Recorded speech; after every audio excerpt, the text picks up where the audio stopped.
ጤና ይስጥልን አድማጮች፣ ይህ አዋዜ ልዩ ላልሰማችሁ ነው። ከመረጃዎቹ ጋር አብርሃም መኳንንት ነኝ። ፕሬዚዳንት ትራምፕ የኢራኑ ጦርነት መቼ እንደሚያበቃ መናገራቸው ተሰማ። ሁለተኛ ወሩን የያዘው የአሜሪካ እስራኤልና ኢራን ጦርነት የጦርነቱን ግቦች በማሳካቱ ወደ መጠናቀቁ እየተቃረበ መሆኑን ትራምፕ መናገራቸው ተሰምቷል። የኢራኑ የውጭ ጉዳይ ሚኒስትር አባስ አራክቺ ከአሜሪካው ልዩ መልእክተኛ ስቲቭ ዊትኮፍ ጋር መልእክት እየተለዋወጡ መሆናቸውን ተናግረዋል። ይህ ማለት ግን ድርድር ውስጥ ነን ማለታችን አይደለም በማለትም አክለዋል። ትራምፕ አሜሪካን ከኔቶ የማስወጣት ጉዳይን አጥብቀው እያሰቡበት መሆኑን ተናገሩ። ኢራን ወደ እስራኤል በተኮሰችው ባላስቲክ ሚሳኤል ቢያንስ 16 ሰዎችን አቁስላለች ተባለ። ቻይናና ፓኪስታን የኢራንን ጦርነት ለማስቆም ባለ 5 ነጥብ የሰላም እቅድ ይፋ ማድረጋቸው ተሰምቷል። ሁሉንም ጉዳዮች በዝርዝር እናስደምጣቸዋለን።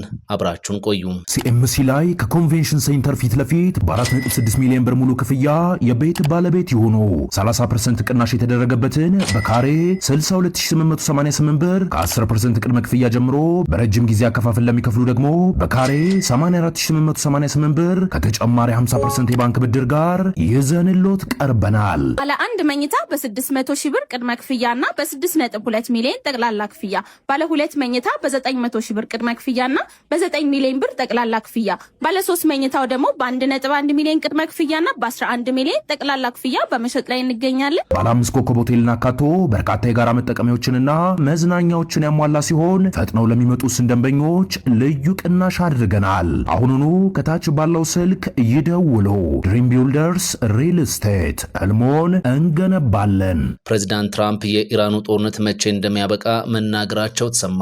ሁለተኛ ወሩን የያዘው የአሜሪካ እስራኤልና የኢራን ጦርነት የጦርነቱን ግቦች በማሳካቱ ወደ መጠናቀቁ እየተቃረበ መሆኑን ትራምፕ ተናግሯል። ፕሬዚዳንት ትራምፕ የኢራኑ ጦርነት መቼ እንደሚያበቃ አሁን ቀን ቆርጠው ተናግሯል። ትራምፕ በሁለት አሊያም በ3 ሳምንታት ጊዜ ውስጥ የጦርነቱ ፍጻሜ ሊሆን እንደሚችል በይፋ ገልጸዋል። የካቲት 21 ጦርነቱ ሲጀመር ፕሬዚዳንት ትራምፕ ከ4 እስከ 5 ሳምንታት ባለው ጊዜ ውስጥ ይጠናቀቃል ማለታቸው ይታወሳል። አሁን ደግሞ ተጨማሪ 2 እና 3 ሳምንታትን እንደሚፈጅ ተናግረዋል። ትራምፕ አክለውም ዋሽንግተን ጦርነቱን ለማስቆም ከቴህራን ጋር ወደ ስምምነት መምጣት አይጠበቅባትም ብለዋል። ጦርነቱ የሚቆመው የኢራን የኒውክሌር አቅም እንዳይመለስ ሆኖ ሲዳከም ብቻ መሆኑን በመግለጽ ማርክ ሩቢዮም የኢራኑ ጦርነት ፍጻሜ እየቀረበ ነው፣ ነገር ግን ነገ አሊያም ከነገ ወዲያ ብለን መናገር ግን አንችልም ብለዋል። በተመሳሳይ ፕሬዝዳንት መሱድ ፔዜሽኪያን ኢራን ከአሜሪካና ከእስራኤል ጋር ያለውን ጦርነት ለመቋጨት ዝግጁ መሆኗን ገልጸው ነገር ግን ኢራን ዳግም ጦርነቱ እንዳይቀሰቀስ ዋስትናን ትፈልጋለች ብለዋል። ከዋይት ሃውስ በኩል እየወጡ ያሉ መረጃዎች ዩናይትድ ስቴትስ በኢራን ላይ የምታደርገውን ወታደራዊ ዘመቻ በጣም በቅርቡ እንደምታቆም የሚያመላክት ሆኗል። ኢራን ወደ እስራኤል በተኮሰችው ባላስቲክ ሚሳኤል ቢያንስ 16 ሰዎችን አቁስላለች ተባለ።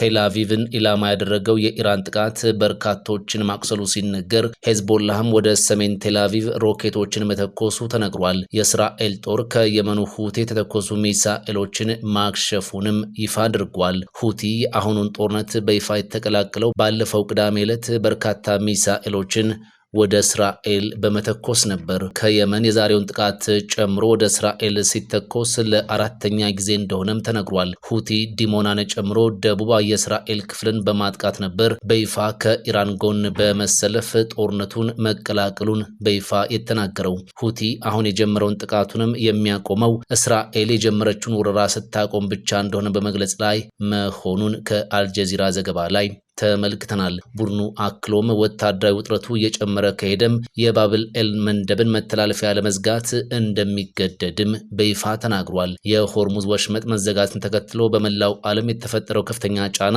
ሳይቃለል ተጨማሪ ሌላ ጫና ሊፈጠር ነው በሚል በከፍተኛ ሁኔታ ተሰግቷል። አሜሪካም ሆነች እስራኤል የጦርነቱ ግቦች ከሞላ ጎደል የተሳካ መሆኑን በየፊናቸው በመግለጽ ላይ ቢሆኑም እስራኤል ግን በይፋ ጦርነቱ መቼ እንደሚጠናቀቅ እስካሁን ያለችው ነገር አልተሰማም። በእርግጥ ፕሬዚዳንት ትራምፕ በ3 አሊያም በ4 ሳምንታት ጊዜ ውስጥ ኢራን ከስምምነት ላይ ደረሰችም አልደረሰችም ጦርነቱ ይጠናቀቃል እያሉ ናቸው። ኢራን በገልፍ ሀገራት ላይም ሆነ በእስራኤል ላይ የምታደርሰውን ጥቃት ለተመለከተ ግን ጦርነቱ በጥቂት ሳምንታት ጊዜ ውስጥ ይጠናቀቃል የሚል መደምደሚያ ላይ ለመድረስ ያስቸግራል ተብሎም እየተነገረ ነው።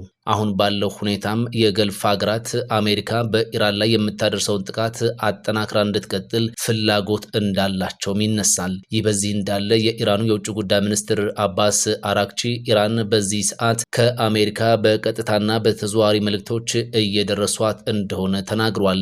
ነገር ግን ይህንን ድርድር ብለን መጥራት አንችልም፣ እስካሁንም ድርድር የለም በማለት ተናግሯል። እስካሁንም የተወሰኑ መልእክቶችም በልዩ መልእክተኛው ስቲቭ ዊትኮቭ እና እንዲሁም ጥቂት መልእክቶች ደግሞ ወዳጅ በሆኑ ሀገራት በኩል ደርሰውናል ብለዋል።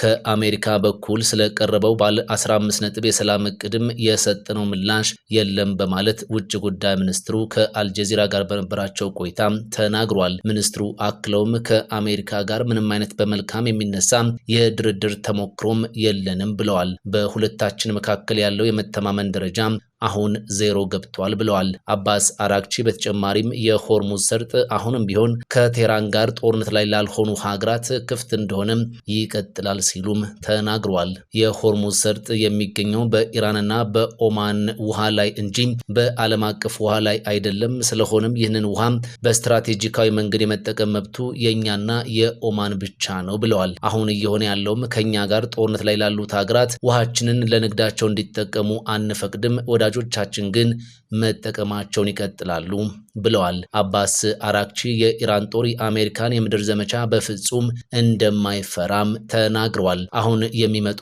ከሆነ እየጠበቅናቸው ነው።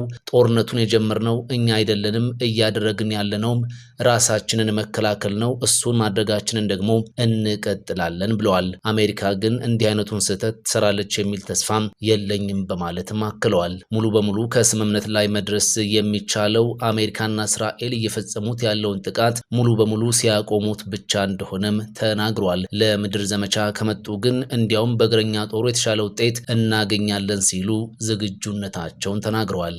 ቻይናና ፓኪስታን የኢራንን ጦርነት ለማስቆም ባለ 5 ነጥብ የሰላም እቅድ ይፋ ማድረጋቸው ተሰማ።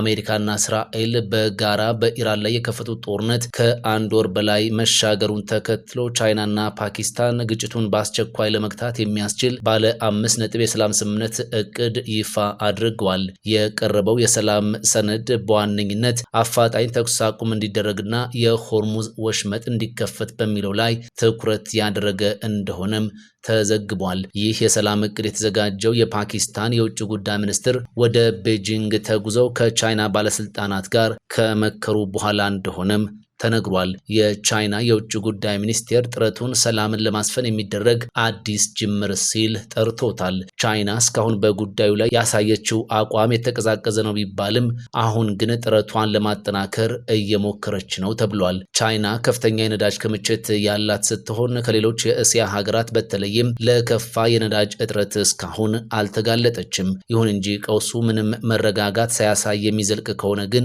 በኢንዱስትሪዎቿ ላይ ከፍተኛ ተጽዕኖ ማሳደሩ የማይቀር ነው። ይህንን ከግምት በማስገባትም የቻይና መንግስት ተኩስ አቁም ስምምነት ላይ እንዲደረስ ጥረት በማድረግ ላይ እንደሆነ ታውቋል።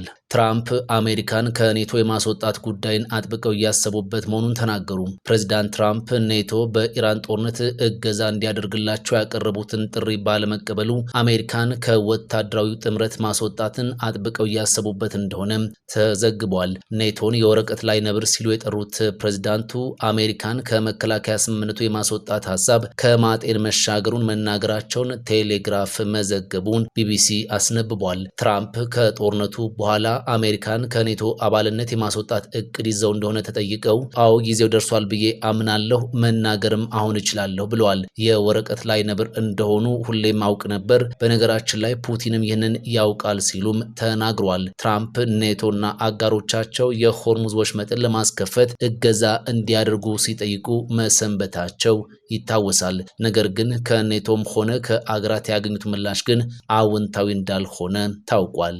ሲኤምሲ ላይ ከኮንቬንሽን ሴንተር ፊት ለፊት በ4.6 ሚሊዮን ብር ሙሉ ክፍያ የቤት ባለቤት የሆኑ 30% ቅናሽ የተደረገበትን በካሬ 62888 ብር ከ10% ቅድመ ክፍያ ጀምሮ በረጅም ጊዜ አከፋፈል ለሚከፍሉ ደግሞ በካሬ 84888 ብር ከተጨማሪ 50% የባንክ ብድር ጋር ይዘንሎት ቀርበናል። ባለ አንድ መኝታ በ600 ሺህ ብር ቅድመ ክፍያና በ6.2 ሚሊዮን ጠቅላላ ክፍያ፣ ባለ ሁለት መኝታ በ900 ሺህ ብር ቅድመ ክፍያና በ9 ሚሊዮን ብር ጠቅላላ ክፍያ፣ ባለ 3 መኝታው ደግሞ በ1.1 ሚሊዮን ቅድመ ክፍያና በ11 ሚሊዮን ጠቅላላ ክፍያ በመሸጥ ላይ እንገኛለን። ባለ 5 ኮከብ ሆቴልና አካቶ በርካታ የጋራ መጠቀሚያዎችንና መዝናኛዎችን ያሟላ ሲሆን ፈጥነው ለሚመጡ ደንበኞች ልዩ ቅናሽ አድርገናል። አሁኑኑ ከታች ባለው ስልክ ይደውሉ።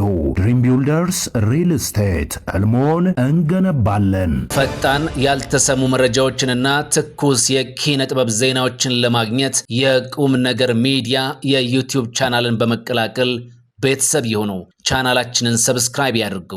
በቲክቶክም አለን። ቁም ነገር ሚዲያ ኦፊሻል ብለው ይከተሉን።